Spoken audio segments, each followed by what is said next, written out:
While it's not historically unusual for Israel to be lambasted during the wars it fights, mostly out of self-defense against an Arab world that doesn't tolerate its existence, the level to which much of the world has recently steeped to depict the Jewish state as utterly inhumane makes fake news an understatement. In his annual Urbi et Orbi address, the Pope lamented the appalling loss of life in Gaza. Turkish President Recep Tayyip Erdogan just compared his Israeli counterpart to Hitler, as if using derogatory Holocaust references to describe Jews is not as low as you can go. The United Nations has issued all types of explosive warnings about the situation in Gaza, from grave peril to rapid deterioration. It even described the Strip's conditions as apocalyptic. Yes, you read that correctly. Social media is flooded with heartbreaking scenes of Palestinian death and destruction, captured and shared by charismatic citizen journalists who have gained massive audiences with their eyewitness accounts of the war. Much of the mainstream media has become less a reporter of this conflict and more of a supporting actor in it, entwined in a vicious circle of manipulation, myth-making, and self-interest. One recent BBC headline, a supposed first-hand account from a Gazan, says it all. "I walked my kids past explosions and rotting corpses." But nowadays, journalists need to dramatize news to drive clicks and justify their jobs, so at least this keeps the unemployment rate low, right? In many circles of reporters who regularly cover the Israeli-Palestinian conflict, a distaste for Israel has become a justifiable prejudice, even a prerequisite for social acceptance. I don't mean a critical approach to Israeli policies or to the hardline government currently running the country, but a devout belief that Israel is one obvious reason for the world's ills. The reality of Israel's role in the Israeli-Palestinian conflict and during the Israel-Hamas war is far different, dare I say the polar opposite, than many are leading us to believe. I know this because I've lived in Israel since 2013, and I have many friends who have served and are currently serving in the IDF and Israeli government. As a matter of fact, I could make the argument that from Israel's side, this is one of the most humane wars fought in recent memory on all of planet Earth. Here are just a few anecdotes. A White House spokesperson suggested that the steps Israel's military has taken to prevent civilian casualties in Gaza might go further than what the U.S. would have done if it was in Israel's place. "There are very few modern militaries in the world that would do that," said John Kirby. "I don't know that we would do that." To understand the sheer military gymnastics with which Israeli soldiers are confronted, you have to understand that the IDF is fighting within an environment incredibly unique to combat, both urban and underground, which in some ways is unprecedented. Even so, the ratio of combatant to non-combatant casualties, if we believe the Hamas-run Gaza Health Ministry, is believed to be 1 to 2, meaning that for every terrorist, there are 2 civilians killed. Every civilian life lost is unfortunate for sure, but there is little doubt that when looking at the last 80 years of war, the way other militaries have fought, including the U.S., and the way Hamas uses civilians as human shields and civilian infrastructure as its safe havens, Israel's ratio of combatant to non-combatant casualties is purely impressive. International lawyer Mark Zell, who lives in Israel and has a son in the IDF, said Israeli soldiers in Gaza have expressed frustration that the ground campaign is painstakingly slow. They said, for example, that when they request an airstrike against a terror target, it takes forever to get clearance. Why? Because the IDF insists on going out of their way to prevent innocent civilian deaths, even when it puts Israeli soldiers at risk. The soldiers I spoke with said they wouldn't have it any other way, according to Zell. War is hell, and innocents will be hurt, but Israel is doing the best it can to avoid needless carnage while at the same time ridding the world of bestial terror. Israel does this with its army of military lawyers, who are tasked with ensuring that proportionality balancing tests are adequately analyzed to determine whether a strike is legally permissible as proportionate under international law and the rules of war. These lawyers are not easily manipulated to simply rubber stamp Israeli military requests. In fact, they work in complete independence of the IDF, outside the chain of command. They do not answer to anyone in the military, including generals. Plus, every military lawyer is personally accountable, if they make wrong decisions based on evidence available at the time. Another IDF unit has been tasked with managing hundreds of thousands of phone calls to Palestinians in Gaza, urging them to evacuate combat areas. They also issued some 12 million voice messages and 14 million text messages. When the IDF set up humanitarian corridors for Palestinians to evacuate from battle zones, Hamas operatives tried to prevent civilians from leaving, setting up roadblocks and even firing bullets on convoys. The IDF then put its soldiers and tanks on both sides of the corridors to protect the fleeing civilians. To minimize the incidental effects of strikes on the terrorists in Gaza, the IDF announced the creation of humanitarian zones, which were subsequently abused by Hamas terrorists to fire more than 100 rockets at Israel from these zones.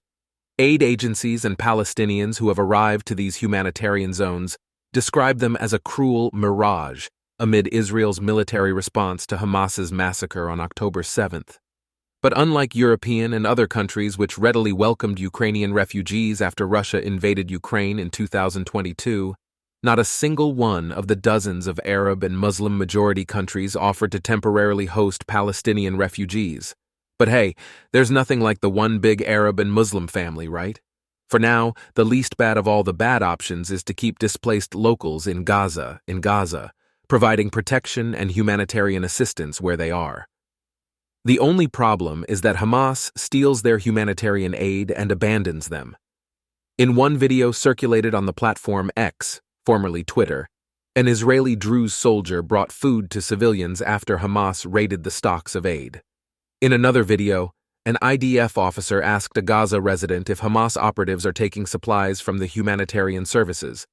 The resident replied, Of course, wherever Hamas goes, total destruction follows. The administration workers in the United Nations Relief and Works Agency for Palestine refugees are Hamas operatives.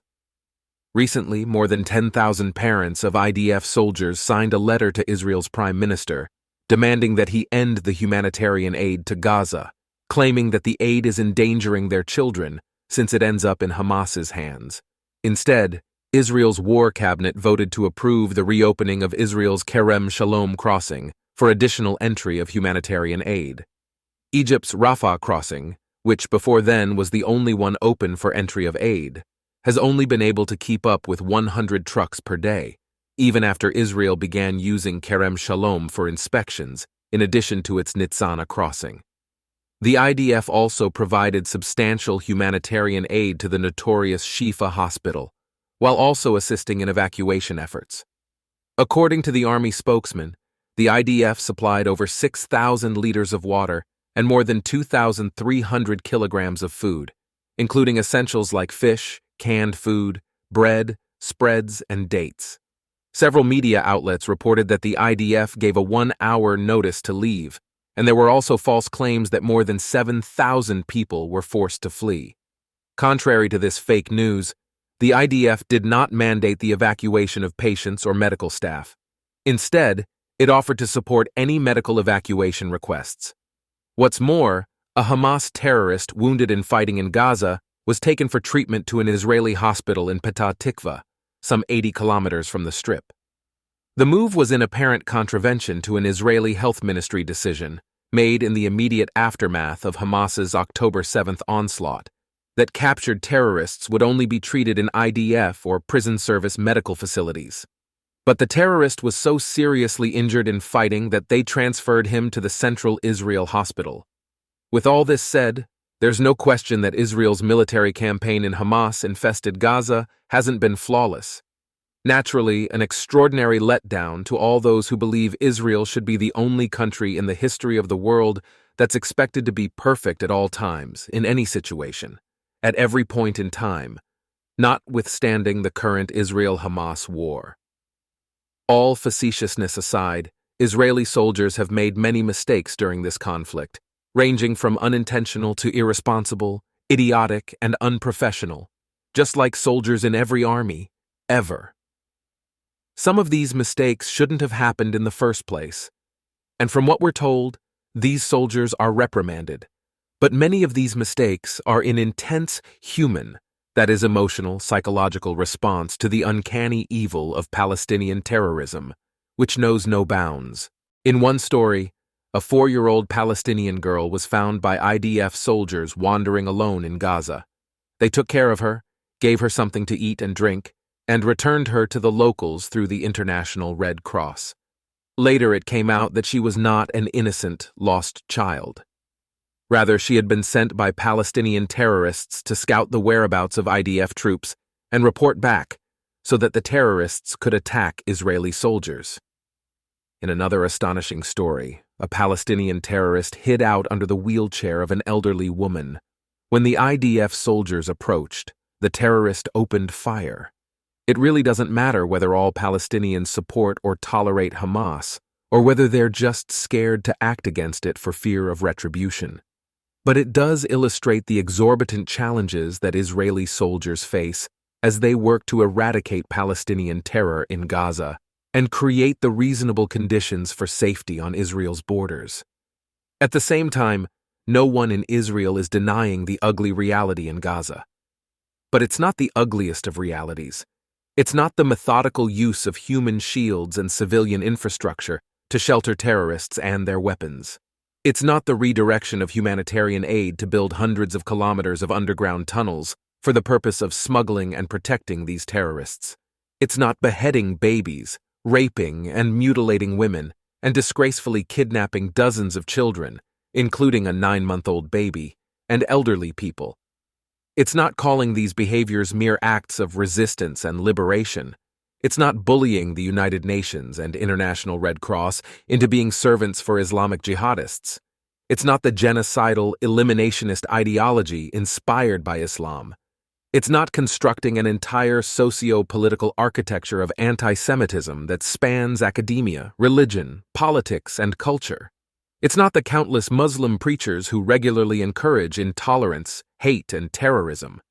It's not making outrageous claims in an effort to deny Jewish indignity to the Levant way before Arabs from Arabia migrated to and Arabicized it, such as the historical distortion that Jesus Christ was a Palestinian prophet. It's not leaders who don't just oppose Israel, but call the Jewish state a sinister, unclean, rabid dog of the region, whose leaders look like beasts and cannot be called human. It's not throwing people off the top of a building for having dissimilar political beliefs. It's not carrying out public executions of LGBTQ+ people. It's not inviting hundreds of spectators, including children, to watch firing squads kill criminals. It's not purging Gaza's Christian community, part of a broader vanishing of Christians from the Middle East, and firebombing twice Gaza's last Christian bookstore, while kidnapping, torturing, and murdering its Christian owner. It's not using an outpatient clinic at a hospital to interrogate, torture, and kill dissidents in an operation known as strangling necks. It's not summer camps that teach kids how to fire automatic weapons and kidnap Israelis. As investigative journalist David Collier put it, Israel did not steal aid meant for Palestinians and build rockets with it. Israel did not take the concrete meant for infrastructure and use it to build tunnels to protect terrorists. Israel did not invest in teaching hate rather than science in schools. This is all on Hamas.